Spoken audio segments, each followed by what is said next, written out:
Metabolismo anaeróbico lactácido. Es el tema que vamos a ver en el entrenamiento, en el profesorado de educación física, todos los procesos que se llevan a cabo dentro de la célula.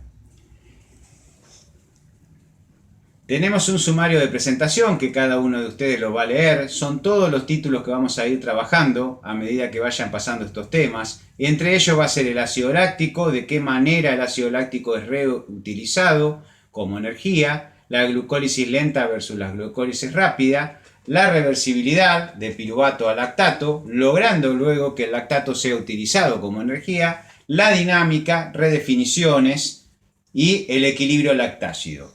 Las paso rápido a estas firminas porque ustedes las van a tener, yo se las voy a dar, y van a ver de qué forma este transporte del NAD, que es el encargado en el potencial redox, va a llegar a lograr que la célula en el citoplasma no se transforme bajando el pH en un medio demasiado ácido.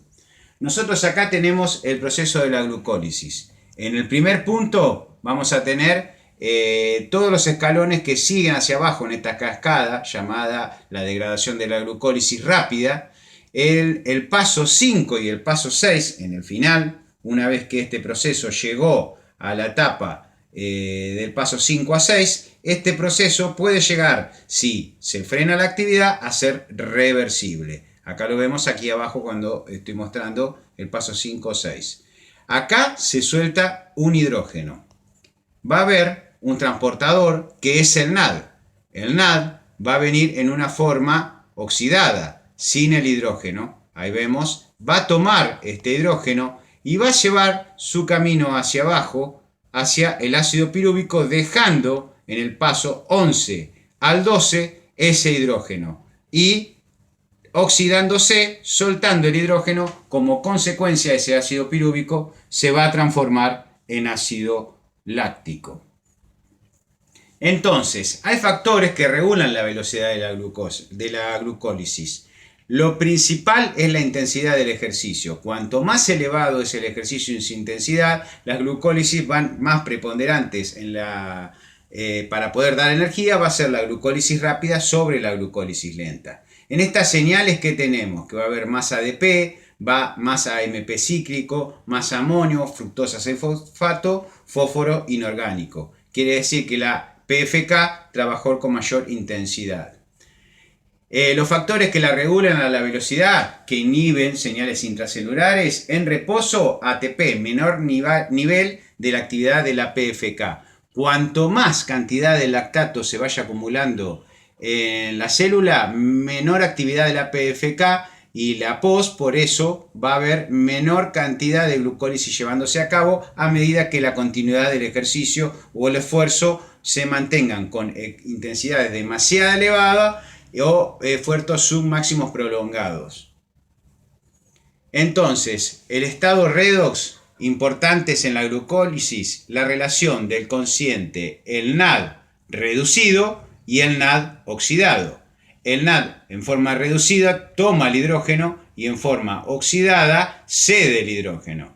¿Qué relación hay entre el cociente ácido pirúvico hacia ácido láctico o en la forma totalmente inversa, desde el ácido láctico hacia el ácido pirúvico?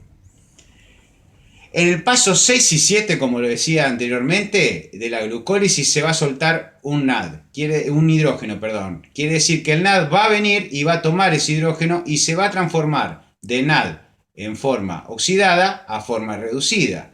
La conversión de la oxidativa del ácido pirúvico a acetil-CoA, también va a haber una oxidación del NAD, va a tomar un hidrógeno y se va a reducir. Y en la reconversión de ácido láctico a ácido pirúvico también va a estar el mismo proceso, que la reacción va a ser de NAD oxidado a NAD reducido. Quiere decir que en estos tres puntos el NAD toma un hidrógeno.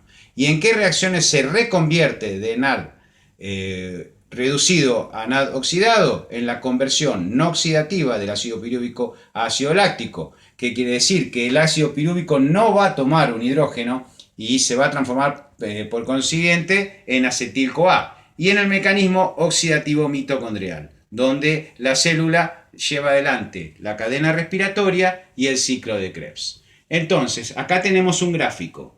En este gráfico se ve todo el proceso de la glucólisis. En el paso 5 y 6, a partir de acá, si se detuviera el ejercicio, reitero, sería reversible. A partir del 6 al 7 se suelta un hidrógeno y ahí aparece el transportador NAD. Va a tomar ese hidrógeno y tiene dos caminos de acuerdo a la intensidad del ejercicio. El primer camino podría ser llevar al final de la degradación de la glucólisis este hidrógeno. Cuando pasa del ácido pirúvico, este hidrógeno es cedido y se transforma en lactato. Ese NAD va a volver en un camino de reversibilidad a poder lograr que ese lactato se vuelva a transformar en piruvato. Entonces podría tomar en forma inversa el lactato en este momento y lograr que sea reversible la transformación de ese ácido láctico en ácido pirúvico. Y el NAD traería el hidrógeno a la mitocondria. Si fuera en forma aeróbica, seguirían todos los pasos iguales. En el paso 5-6 se liberaría el hidrógeno y este NAD directamente se lo cede al FAD y en la mitocondria se lleva la cadena de electrones y luego el ciclo de Krebs, porque el ácido pirúvico se transformaría en forma aeróbica en acetil-CoA para ingresar y lograr los 36 ATP. Entonces, incidencia de los estados conscientes redox en los caminos metabólicos del ácido pirúvico. Aumento del consciente NAD reducido sobre NAD oxidado. Va a ser que va a actuar más la LDH, es un cociente que se va a dar, por eso hay más ácido láctico. ¿Por qué? Porque este NAD fue al paso del piruvato y se dio el hidrógeno transformando el ácido láctico. Y aumento del cociente de ácido pirúvico a ácido láctico sería el otro paso en el cual la LDH, cualquiera de estas dos enzimas, van a ser las que más trabajen. Los sistemas de potencia redox buscan siempre una situación de nuevo equilibrio. La dinámica de cambio de estos cocientes determina las tasas de conversión de ácido pirúvico por la vía oxidativa o por la vía no oxidativa. Quiere decir que cuanto más hidrógeno hay suelto en el paso 6 al paso 7, el NAD más va a detectar que la intensidad de la glucólisis es muy elevada, por consiguiente va a llevar el hidrógeno hacia el ácido pirúvico y va a haber más concentración de ácido láctico. Si la intensidad del ejercicio bajara, ese ácido pirúvico no recibiría ese hidrógeno y por consiguiente el NAD hubiera ido hacia la mitocondria, logrando hacer que esta glucólisis sea una glucólisis aeróbica. Concentración previa de glucógeno en el músculo. En concentración, a mayor concentración de glucógeno, mayor velocidad de degradación glucolítica. Siempre buscamos tener en el deportista mucha concentración de glucógeno para que haya gran cantidad de glucosa para poder ser degradada y tener mayor cantidad de energía disponible. La composición miofibrilar predominante en el músculo y el factor más importante que regula la velocidad de la glucólisis es la intensidad de la contracción muscular, que acelera el proceso en forma directamente proporcional. Que eso es un factor neuromuscular metabólico que ocasiona que la velocidad de la glucólisis sea más elevada. La velocidad de la glucólisis y tipo de fibra. ¿De qué manera las fibras CFT tienen mayor velocidad de glucólisis? Porque tienen mayor concentración de PFK, estamos hablando de las fibras rápidas, y mayor nivel de ruptura de fosfocreatina, lo que aumenta el fósforo inorgánico libre durante la contracción muscular. Esas son las primeras señales que veíamos en la célula cuando hay alta intensidad. Influencia metabólica sobre la vía no oxidativa del ácido pirúvico, producción o conversión de ácido láctico versus la vía oxidativa del ácido pirúvico, oxidación o conversión en acetilcoenzima A. ¿Qué estamos hablando acá? Las dos glucólisis, la rápida y la lenta, ¿qué influencia tienen en la descarga de energía? ¿Qué pasa cuando la velocidad de la glucólisis es lenta? Por contracciones de baja intensidad. Pensemos en ejercicios de intensidad media o submáxima. Aumento lento del nivel de ácido pirúvico con conversión predominante a acetil-CoA. Hay oxidación y baja tasa de conversión de ácido pirúvico en ácido láctico. Quiere decir que el mayor aporte de energía lo da la glucólisis lenta. La influencia metabólica sobre la vía no oxidativa del ácido pirúvico, o sea que, ¿qué pasa cuando la velocidad de la glucólisis es rápida? Por contracciones de alta intensidad, aumento brusco de niveles de ácido pirúvico, alto consumo de NAD en forma oxidada y producción del NAD en forma reducida, alteraciones de cocientes redox y conversión predominante a lactato. Quiere decir que el NAD en el paso 6 hacia el paso 7 va a tomar ese hidrógeno y en su mayor cantidad va a ir a llevarlo hacia el ácido pirúvico, por consiguiente más presencia de lactato. Y va a haber baja conversión de ácido pirúvico a acetilcoenzima A. ¿Por qué? Por lo dicho anteriormente, mucho hidrógeno que los transportadores se están trayendo hacia ese sector. ¿Qué pasa cuando la intensidad de contracción es intermedia? O sea que estamos entre las dos intensidades, ni demasiado elevada, pero tampoco es demasiado baja, y por ende la velocidad es moderada de esta glucólisis. Parte del ácido pirúvico se convierte en ácido láctico y otra parte se convierte en acetil-CoA. Si la intensidad se mantiene en forma estable o nivel moderado, un importante monto de ácido láctico es producido en reacción A, se convierte en ácido pirúvico y se oxida subsecuentemente en el ciclo de Krebs.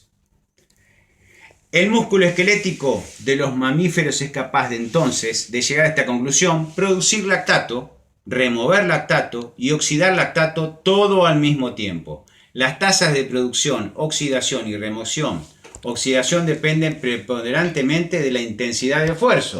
Por ende, la velocidad de la contracción muscular va a determinar que si la velocidad es intermedia, va a haber parte que va a ser hacia el ácido láctico y otra parte hacia el acetilcoenzima A. Acá tenemos otro gráfico. En este gráfico vemos el glucógeno en la parte superior, la glucosa 6-fosfato, el ácido pirúvico y, por consiguiente, el ácido láctico en el final. Este ácido láctico puede reconvertirse a ácido pirúvico. Aquí va a venir el NAD, va a tomar este hidrógeno y lo va a llevar hacia la mitocondria. Esto es la reconversión del lactato. Este es el sistema Sutro o el viaje. El NAD va a volver a el paso 6 y 7, va a tomar otro hidrógeno y puede traerlo también hacia la mitocondria. Por ende, no lo da hacia el ácido pirúvico. Cuanto más sucede esto, más aeróbico y menos acumulación de lactato va a haber en este ejercicio. La dinámica del NAD reducido y el NAD oxidado, en estos dos, el reducido y el oxidado, va a depender siempre de esta intensidad. En síntesis, la glucólisis masiva produce acumulación de NAD reducido y falta de NAD oxidado. Eso activa la LDH y acelera el paso de piruvato a lactato. Esto pasa cuando más veces el ácido pirúvico recibe hidrógenos. El NAD recuperado en el paso de piruvato a lactato es reusado preponderantemente para continuar la glucólisis. Al activarse el ciclo oxidativo Krebs, se recupera también NAD adicional, el que se utiliza en el paso de ácido pirúvico a acetilcoenzima A, en reacciones reversibles de lactato a piruvato. El uso del NAD en las reacciones A y B anteriormente descritas establecen una competencia sobre el paso 6 y 7 de la glucólisis, con lo cual cuando comienza a predominar la remoción y oxidación del lactato, se reduce la degradación de la glucosa. Es un mecanismo que ahorra glucosa. Entonces, para que nos quede claro, nosotros tenemos dos procesos de energía, la glucólisis rápida y la lenta. ¿De qué va a depender cuál de las dos va a tener más preponderancia? De la intensidad del ejercicio. Si el ejercicio es demasiado elevado, va a haber más presencia de glucólisis rápida, más acumulación de lactato. Si es moderado, va a haber de ambas en forma pareja. Quiere decir que si continúo con ese ejercicio moderado, parte del lactato se va a recuperar y va a pasar a ser fuente de energía. Y si la glucólisis es lenta, quiere decir que la mayor parte del ejercicio es de una forma totalmente moderada y baja, entonces va a haber poca presencia de lactato y generalmente estos NAD que van a tomar los hidrógenos van a ir directamente a la mitocondria, dando preponderancia a la energía dada por una glucólisis aeróbica. En conclusión, vamos a hablar siempre de glucólisis lenta versus glucólisis rápida, reconversión de lactato y potencial redox. El NAD hacia dónde va y qué es lo que logra para que el pH de la célula no descienda. Muchas gracias.